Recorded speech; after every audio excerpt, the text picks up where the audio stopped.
Deixa eu trazer um outro destaque, inclusive a campanha do pré-candidato do PL à presidência da República, o senador Flávio Bolsonaro, condicionou a participação dele em debates televisivos, debates transmitidos pelas emissoras, à ausência de Renan Santos, do Partido Missão.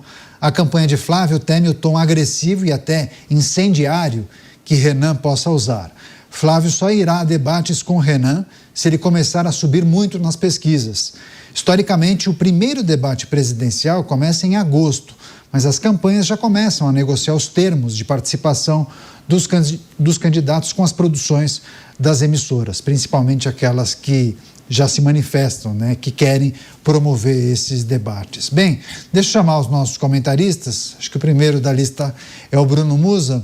Você, Musa, daqui a pouco a rede está chegando, então eu só vou fazer uma introdução aqui, mas é preciso considerar um vídeo publicado pelas redes sociais por Renan Santos, em que ele adotou talvez um tom mais firme em relação a Flávio Bolsonaro, no que tange o caso do financiamento do filme, a negociação sobre o dinheiro, o recurso com Daniel Vorcaro.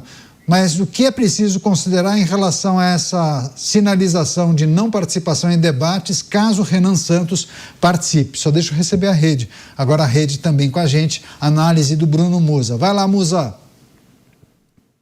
Bom, primeiro que eu sou um amplo defensor da liberdade. Então ele tem, é legítima a decisão dele de não participar.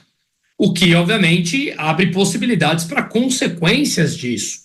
Eu sou a favor de que ele participe, uma vez que, se ele estiver ali competitivo, como de fato está até o momento, para a campanha presidencial, é importante que ele se exponha. Se de fato ele não gosta de alguma coisa que o Renan ou qualquer outra pessoa venha a colocar, ele também tem a legitimidade de ou não responder ou buscar melhores formas de se colocar. Eu acho que, de novo, uma decisão ela é legítima, mas ela não seria a melhor escolha nesse momento. Eu acho que ele deve se expor e saber responder às perguntas ou provocações que sejam colocadas a ele. Afinal de contas, ele sendo candidato e depois, caso ele vença essas eleições, esse seria um pequeno desafio que ele terá que lidar uma vez eleito. Portanto, eu acho que, de novo, legítimo, mas não uma boa escolha. Pois é, deixa eu passar para o Cristiano Beraldo, que inclusive aqui no break comercial, ele mostrou um vídeo publicado por Renan Santos, mencionando inclusive essa possibilidade de Flávio não participar dos debates.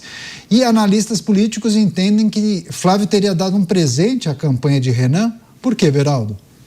Porque é impressionante o senador Flávio Bolsonaro, que está como o principal candidato aí para essas eleições, ainda numa posição, apesar de todo esse desgaste aí dos últimos dias, mas até aqui continua sendo um nome principal contra o PT dessas eleições.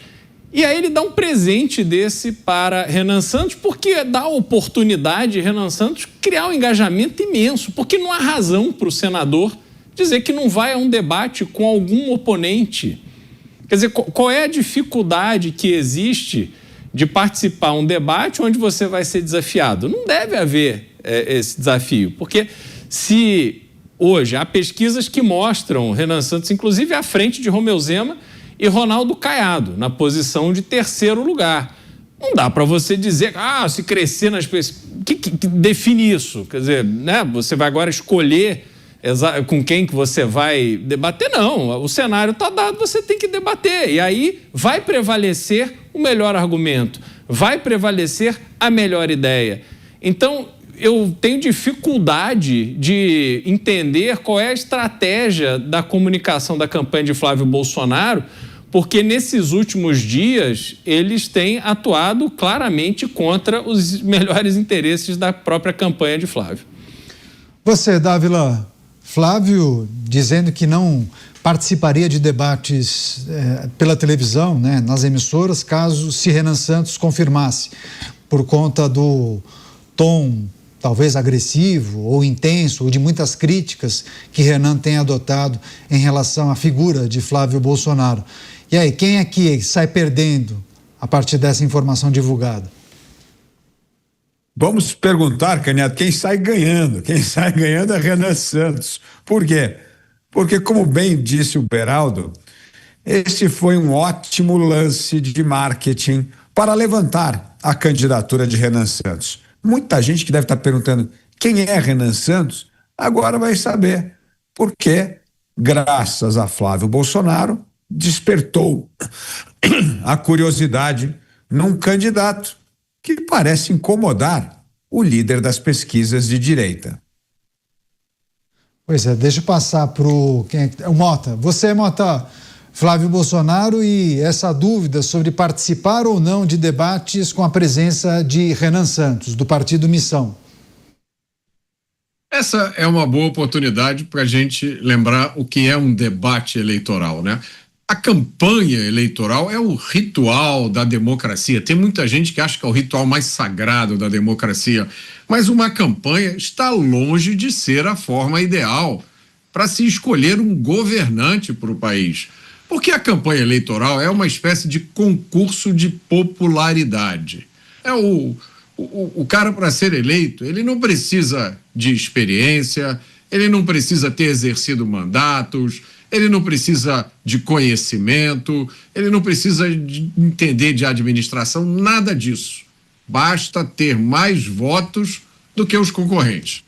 E aí os debates foram criados com a intenção de ajudar o eleitor a conhecer as propostas, os projetos, entender como é que o candidato pensa. Mas nada disso acontece. Os debates viraram um espetáculo há muito tempo. Então, dá até medo pensar como vão ser os debates dessa campanha. Pois é, muita coisa naturalmente será tratada nos debates eleitorais. Espero que dos desafios do Brasil, né? Deixa eu só passar para o Bruno Musa que deve gostar muito de acompanhar os debates eleitorais, mas nesse ano talvez ganhe um tempero especial, porque tem muita coisa acontecendo, né, Bruno Musa? Tantas investigações em curso, e essas investigações não serão concluídas, creio eu, para o processo eleitoral. Então elas continuarão aparecendo, avançando, novidades surgirão, e aí vai ser um combustível a mais para esses debates eleitorais. O que a gente pode esperar desse processo? Brigas, narrativas, poucos dados, poucos fatos, pouca análise aprofundada, talvez zero debates de projeto de país, e continuamos aqui entre algumas bolhas, defendendo enfaticamente tudo que vem da bolha que cada um defende, e um país à deriva continuando de lado. Claro que, ao analisarmos um projeto da esquerda versus um começo de projeto de uma direita, há uma nítida e clara diferença, até mesmo pela percepção de mundo.